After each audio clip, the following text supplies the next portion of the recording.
Bonjour à tous et à toutes, ravi de vous retrouver pour une nouvelle vidéo. Aujourd'hui, une vidéo hors tuto, juste une vidéo où on va parler gameplay, récap de plus d'une semaine de développement sur Gashiro, toutes les news qu'il y a à savoir sur Gashiro, plein de petites choses, des line-up qu'on peut voir pour farm la High Factory, pour farm des potions, pour farm du zoo, pour farm un peu tout, pour que vous ayez un maximum d'informations sur les big data qu'on peut trouver sur Twitter parce qu'il y a de quoi s'y perdre. J'ai essayé de vous synthétiser tout ça, j'ai essayé de trouver quelques petits trucs.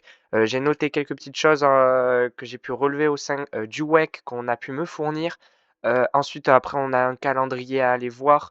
Même, je pense qu'on va commencer par le calendrier, puis après, on va aller voir un peu les stats de Gashiro, où Gashiro même a tweeté sur Twitter, qui est juste magnifique. Les stats sont vraiment belles.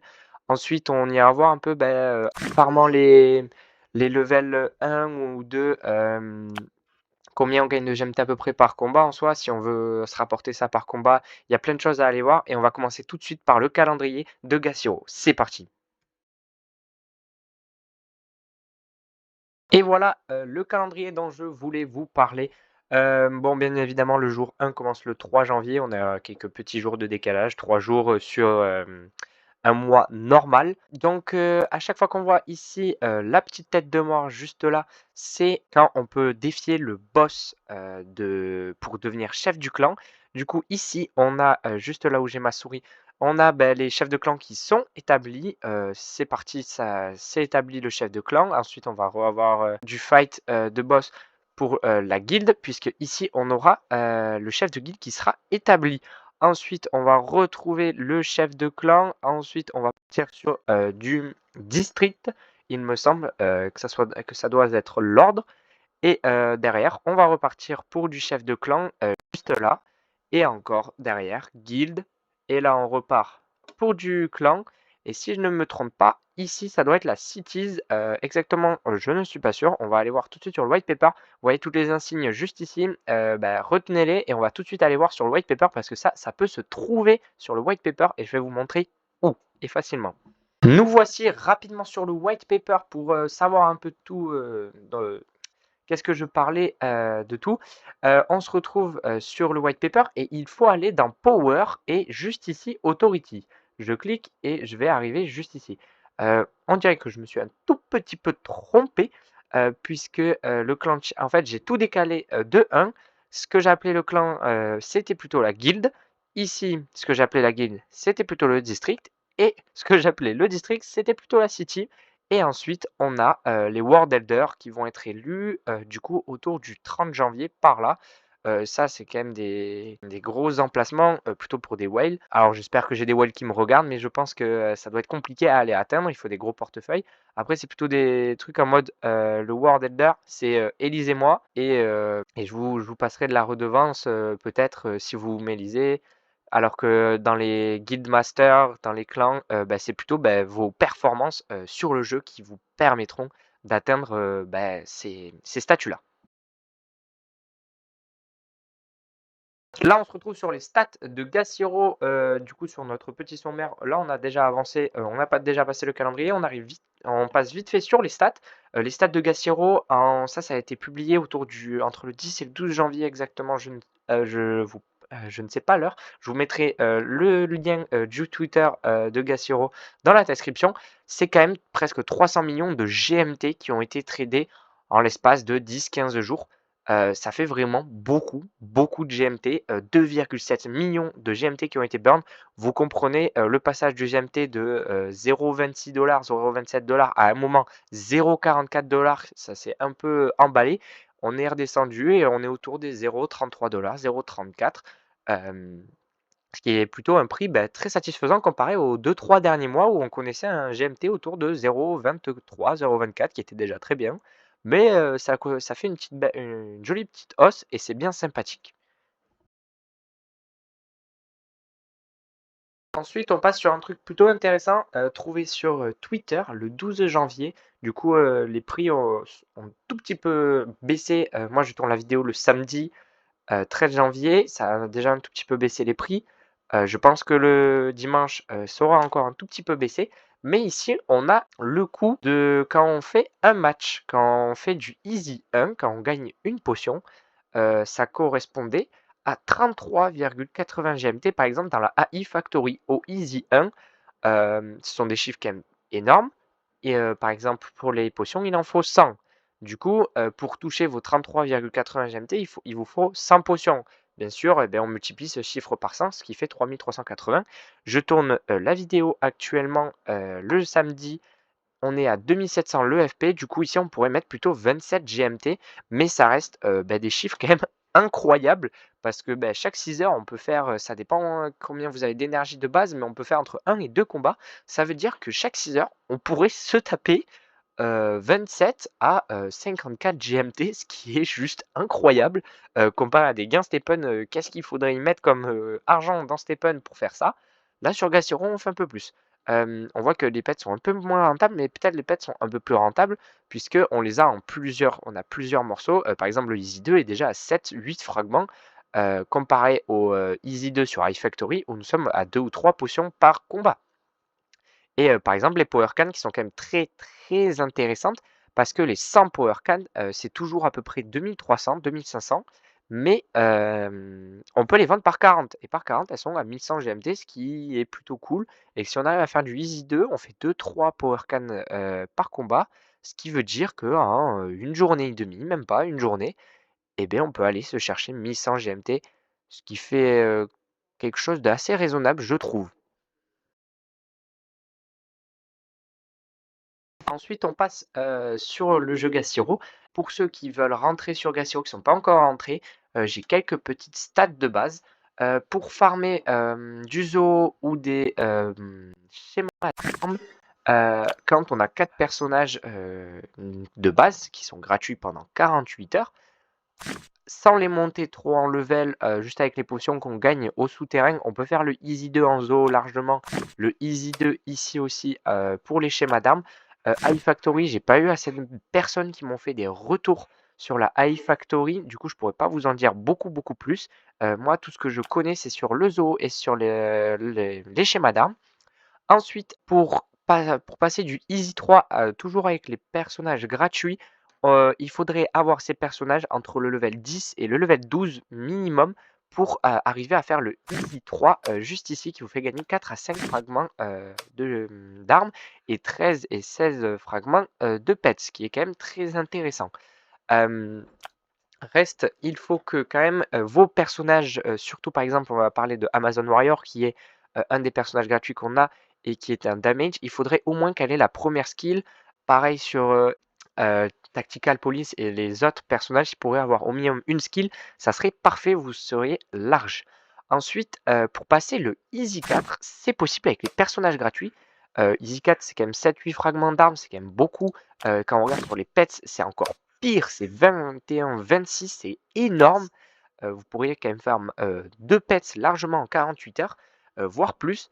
Il faudrait avoir vos personnages au strict minimum level 18. Pour être large, je conseille de passer le level 20, parce qu'on n'est pas à l'abri qu'il y ait des miss, qu'il y ait des combos, qu'il y ait des coups critiques qui vous soient faits par les robots. Du coup, vaut mieux s'assurer d'être au level 20 et toujours d'avoir au minimum une skill de débloquer sur chaque personnage. Ça vous assurera une victoire. Toutes ces données, j'ai essayé de les prélever auprès de la communauté du WEC par rapport aux expériences des joueurs et ma propre expérience. Celui qui a le plus expérimenté tout cela, c'est Ideo et on peut le remercier pour ce qu'il nous a apporté comme chiffres.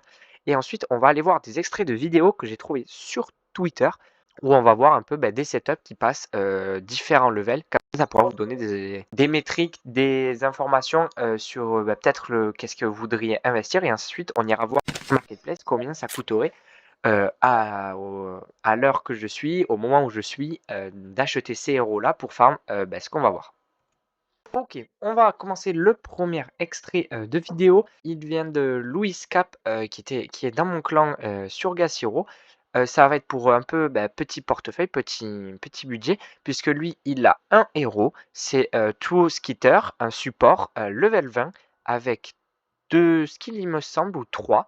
Il faut un minimum de 75 Magic Points pour qu'il puisse utiliser sa compétence le max de fois possible et le plus de fois possible, puisque ça va être un prérequis pour passer le Easy 2 avec seulement un personnage. Du coup, là, on est sur la strat un peu, petit budget, même si, ça représente actuellement plus de 1 500-1 600 GMT, ce qui fait, quelques centaines d'euros. Du coup, c'est quand même un gros budget, mais c'est le plus petit qu'on puisse trouver, pour jouer.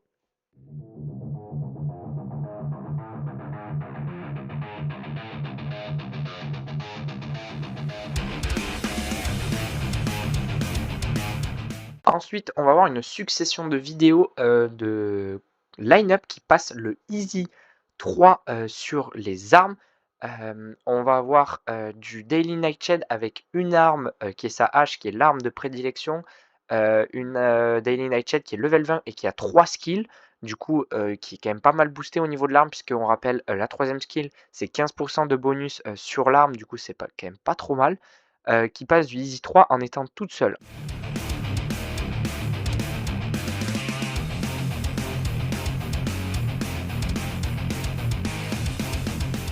Ensuite, on va avoir du Black Saphir, et la Baronne du marché noir, parce que je la prononce pas en anglais, parce que je suis totalement nul en anglais. Le haut level 20, avec, il me semble, une arme, pour, la Baronne du marché noir.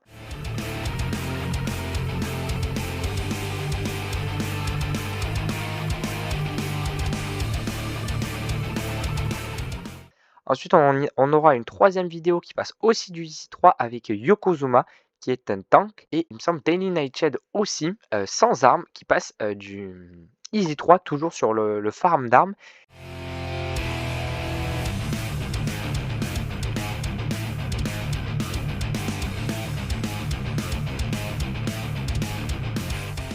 Et ensuite, on va avoir, un super line-up qui est, pour passer du Easy 4, qui est du aussi Black Saphir, Baronne du marché noir, avec arme pour, la Baronne du marché noir, il me semble, et qui passe le Easy 4.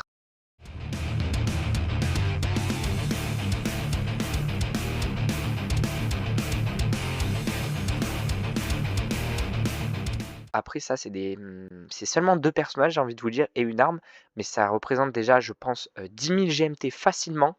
Du coup, c'est déjà pour des plus gros investissements, mais qui farment du Easy 4, et Easy 4, c'est 7-8 fragments d'armes, c'est en 1 journée et demie, 1 jour et demi. C'est farm d'une arme, une arme c'est 2 000-2 500 GMT. Du coup, à vous de mesurer les risques à prendre. C'est aucunement des conseils en investissement. Je vous fais juste, une vidéo information pour que vous ayez le max de data possible et que vous pesiez les pour et les contre pour que vous vous lanciez de la plus belle des façons et pour, être rentable sur Gas Hero et pas perdre ses sous. Ça serait dommage et profiter du jeu. On se retrouve in-app, pour aller voir un peu, les, FP des héros pour passer les Easy 2. Pour le Easy 2, je n'ai pas trouvé les vidéos, mais on a, Lone Werewolf qui passe, qui est un tank, qui passe le Easy 2 toute seule, level 20. Toujours level 20 avec au minimum, 2 à 3 skills, de requis. Ensuite, on a Ruthless Warden qui passe aussi. On a, Red Mercury qui passe aussi. Lui, il nécessite vraiment ses skills, c'est sa première skill au minimum, vraiment strict minimum, toujours level 20 à chaque fois les personnages, level 20. Je n'ai pas les vidéos, il me semble qu'il y a du Swift Blade qui passe aussi, mais ça, j'en suis un tout petit peu moins sûr. Il y a quand même un bon paquet de personnages qui passent. Si on veut aller regarder un peu le FP de tous ces héros, on va aller voir par exemple Lone Werewolf qui est un des personnages que je vous parle. Il y a Daily Nightshade qui passe aussi toute seule le Easy 2, toute seule en étant level 20 et en ayant ses skills de débloquer. Lone Werewolf, c'est quand même 2000 GMT là qui est quand même déjà level 10, mais Bride 2, attention, ça c'est à prendre en compte. Déjà level 10, ça vous fait économiser des potions. Ensuite, on peut aller voir du Daily Nightshade pour les autres line-up qu'on a vu pour par exemple faire du Easy 3 quand elle est toute seule level 20 avec sa hache. Il nécessite 3 skills. Mais Daily Nightshade est à un autre prix. Vraiment, on est autour de entre 4000 et 5000 GMT pour avoir une Daily Nightshade qui est pas mal. Là, quand même, on a du Bride 3. Du coup, pour Bride, après, ça sera un peu inintéressant. On peut regarder au niveau des haches parce que c'est la hache, l'arme de prédilection. Et c'est 3000 GMT. Du coup, on va partir sur à peu près 8000 GMT pour passer du Easy 3. C'est quand même un gros coût financier, mais ça permet de faire du Easy 3 et de farm quand même pas mal de blueprint. Ensuite, on avait du coup Ruthless Warden, on avait Wisdom, on va aller chercher True Skitter qui passe en level 20 nécessite 75 Magic Point. Je n'ai jamais vu d'autres True Skitter passer avec pas 75 Magic Point et ses skins de débloquer. Et le FP est normalement relativement bas, du moins relativement bas, c'est entre guillemets quand même 2000 GMT, ça fait beaucoup, mais c'est quand même un héros qui est pas trop cher, qui est pas excessif. Attention à surveiller, moi j'en vois souvent passer au FP le plus bas. L'heure où je tourne la vidéo, j'en ai vu passer à 1550, 1580 pour level 10 pour True Skitter. Ensuite, on va aller voir aussi du coup Ruthless Warden. Il me semble qu'il est dans les Strand. Hop, Ruthless Warden juste ici. Tac. Voilà. Hop, level 10, on est autour de 1800 GMT. C'est des personnages qui sont assez accessibles. Lui, ça passe très chaud. Ça se finit souvent à 7-8 secondes le combat. Du coup, vous pouvez un peu serrer les fesses. Il n'y a pas intérêt qu'il y ait un miss qui se passe en trop. Sinon, ça peut être tendu pour passer. Donc, attention à prendre en compte. Il vaut mieux peut-être prendre des personnages qui passent assez largement comme Lone Werewolf. On peut aller voir aussi Swift Blade parce que je sais qu'il passe. J'ai pas trouvé de vidéo pour vous le montrer, mais je sais qu'il passe. Et on est autour de 1800 GMT pour le floor price. Pour des stratégies qui coûtent un petit peu plus cher, on a vu du coup Black Sapphire et Black Market Baroness qui passent le Easy 3 et le Easy 4 quand Black Market Baroness est équipé en armes. Du coup, on va aller faire un petit tour au niveau du FP et on est déjà sur un Black Sapphire à 5000 GMT. Ça commence à peser, ça commence à faire assez lourd. On va aller voir aussi du coup, il me semble qu'elle est dans Influential Black Market Baroness. Hop, on l'a juste là, tac. Ok, et on est autour de 1700 GMT, un petit peu moins cher que Black Sapphire quand même, mais on est déjà à 1700 GMT pour Black Market Baroness. Il me semble que son arme de prédilection doit être une hache ou un marteau. Je pense que je viserai plus le marteau, je pense. Mais avec une arme, on va aller regarder le marteau. Tac, j'en suis presque sûr que c'est le marteau, son arme de prédilection. Tac, et un marteau, c'est autour de 3400 GMT. Si on fait les totaux, ça fait à peu près 10 000 GMT pour aller chercher du Easy 4. Easy 4 qui est quand même très sympathique parce que vous pouvez farm une arme en un jour et demi, un jour et demi. Ça fait quand même court et à la fois long. Du coup, à vous de prendre les pour et les contre pour farm un peu tout ça. Et il nous reste un dernier personnage à aller voir, c'est Yokozuna parce qu'il passe le Easy 3 avec Daily Nightshade sans armes, les deux persos sans armes level 20 avec leur skill de débloquer les 3 skins, au minimum la première skin, mais si possible d'avoir le max de skill possible, c'est toujours mieux pour vous. Il me semble que lui, par contre, on va le retrouver dans Strand, voilà. Et Yokozuna est juste ici. On va aller le voir, c'est parti. Et le FP doit, c'est un tank, du coup, doit peut-être être haut. Honnêtement, je ne surveille pas le FP de Yokozuna, je surveille d'autres FP. Hop, tac. Ok, 1700 GMT, on est pas mal. Du coup, rappel de Daily Nightshade qui est à 4000 GMT. Du coup, on va graviter autour de 6000 GMT pour aller farm du Easy 3.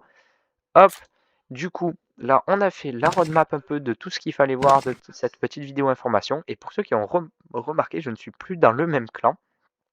La raison de ça est que le chef de guilde, je n'étais pas encore actif parce que je n'avais pas encore de personnage, j'avais pas de héros aligné dans mon line-up.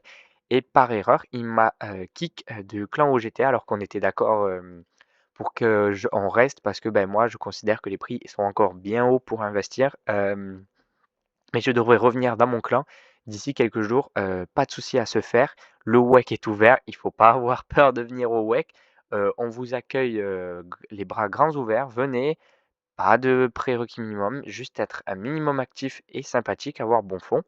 Et c'est tout pour cette vidéo. J'espère qu'elle vous aura plu. C'était une petite vidéo informative pour vous tous. Et petite annonce, on va certainement faire un live avec l'ambassadeur de Stephen qui est Guirac, le City Pioneer qui est Clem. Du coup, il va avoir pas mal de questions à poser. Si vous voulez poser vos questions, je vous conseille d'être présent pour cet événement. Ça se déroulera certainement le week-end prochain. La date n'est pas encore posée, on saura entre le vendredi, samedi ou dimanche. Ça, je vous tiendrai au courant plus tard dans la semaine. Sur ce, ciao, ciao!